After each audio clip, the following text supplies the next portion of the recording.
foundational scriptures are, there's a few of them. The first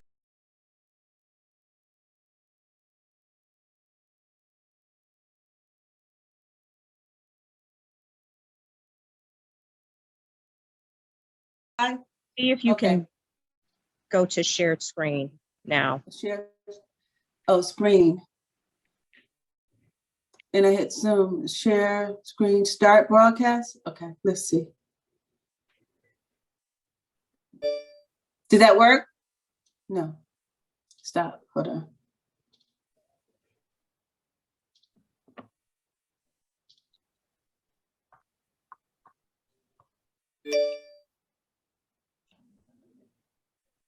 Okay, I'm sharing my screen now. Can you hear me? We can hear you fine. Okay, perfect. Let me get my screen up here. Okay. All right, so let's go here. Let's go here. Can you see that? Everything up there? Yes. Okay, perfect. Oh, thank you. Thank you so much. Okay, so I'm just going to stay here. Okay, there we go. Let me open that up. Uh-oh. Okay, here we go. All right, so I am very new at this in terms of technology. Okay, these are the 3 books that I had put together. One is the Victory Diet Plan, the main book. One is the study guide, and one is the journal.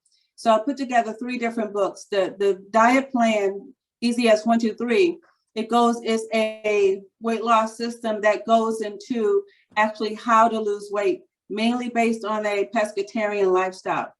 And it also goes into how to create non-meat meals. It goes into how to create, how to utilize protein drinks and supplements.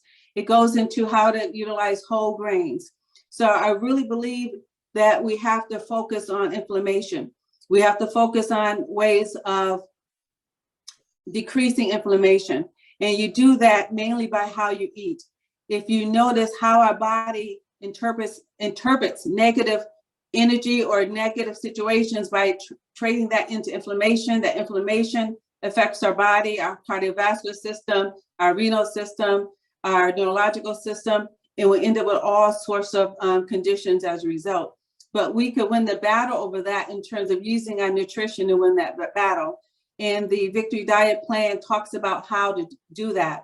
And I totally agree with everyone in terms of we have to be able to combine foods in a way that's going to cause us to have more nutrient-dense foods within our diet and going to cause us to be healthier.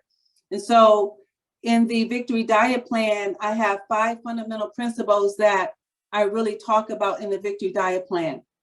I talk about, these are the 5 fundamental principles: healthy thinking, portion control, healthy meal combination, healthy snacks, exercise, and rest. These are the fundamental principles throughout the whole Victory Diet Plan system.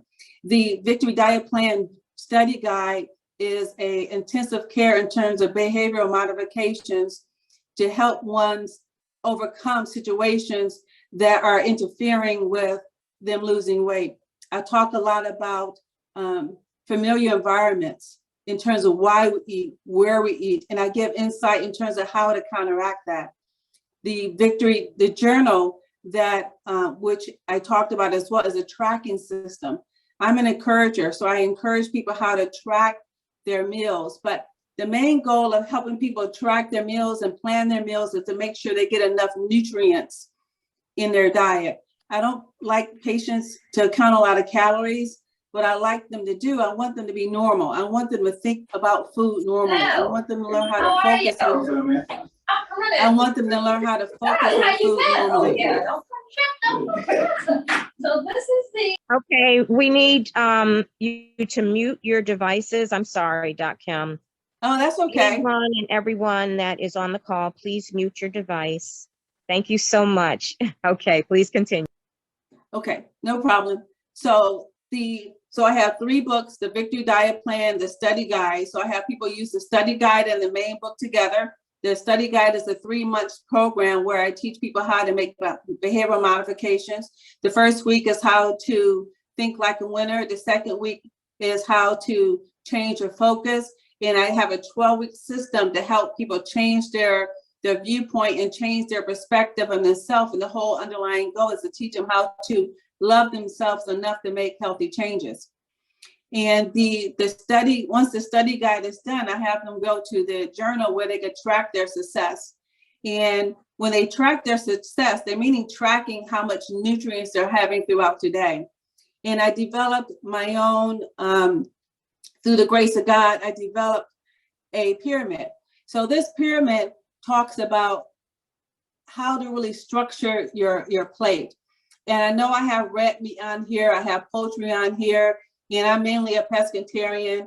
However, you're going to have patients at several different levels, and they're not going to be able to just cut back cold turkey, get off the red meat forever. So based on research over the last 10 years,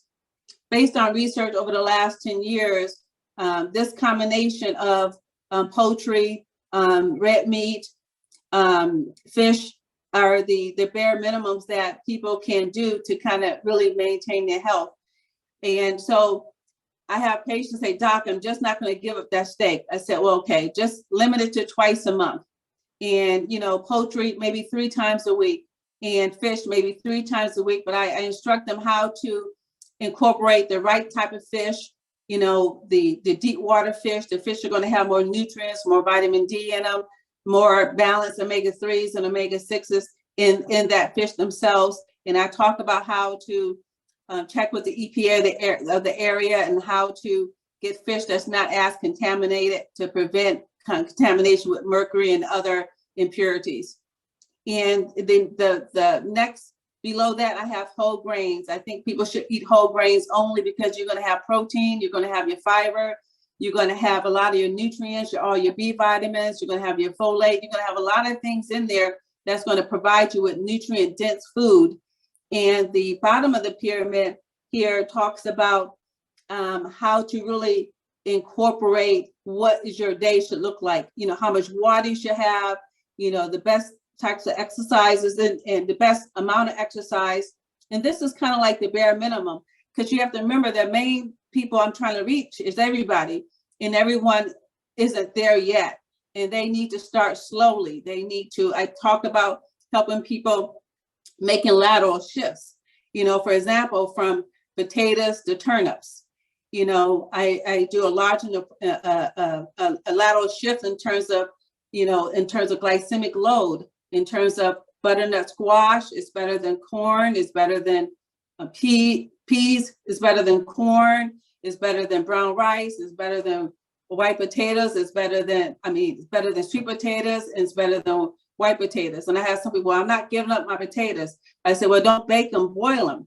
And, you're going to get less sugar delivered that way than if you bake them. And so the better option in that thing is butternut squash, because you're going to have a little bit less sugar, you're going to have more nutrients, and it's not as starchy as, say, a baked potato or a sweet potato, however you bake them or boil them. But there's a system that I go down through in the book that talk about better options, because people need to know in whatever situation they're in, there are different options that they can take.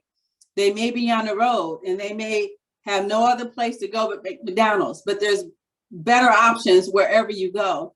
And, if they didn't pack their meal, they're going to have to eat. So they need to know how to, pick a breakfast meal, like an English muffin, egg McMuffin is better than a biscuit, sausage, egg, and biscuit. It's, wherever you go, there's always a better option. And, just like in terms of being a vegan, there's better options in fruits and vegetables. There's better options in vegetables. I agree. You have to get the ones that you like. You have to get the ones that are going to produce less of a sugar load. In the book, I talk about different ones that produce less of a sugar load. Talk about ones that have a lot of nutrients in them. Berries are great. Small apple, a small pear, there are all these different vegetables, fruits and vegetables are great.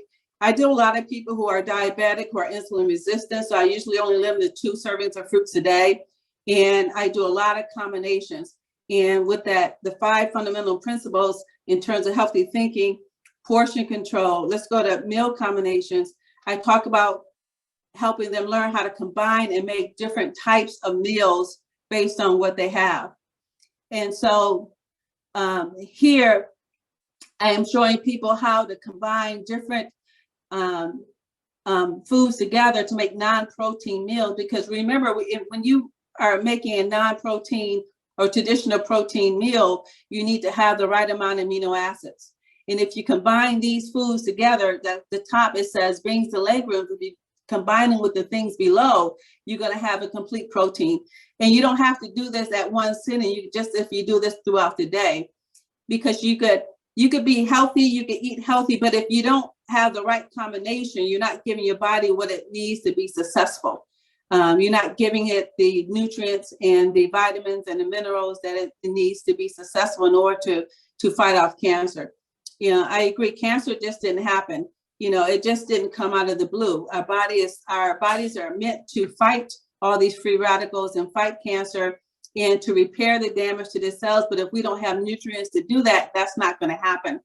And along with, you know, toxins and everything in our environment, all the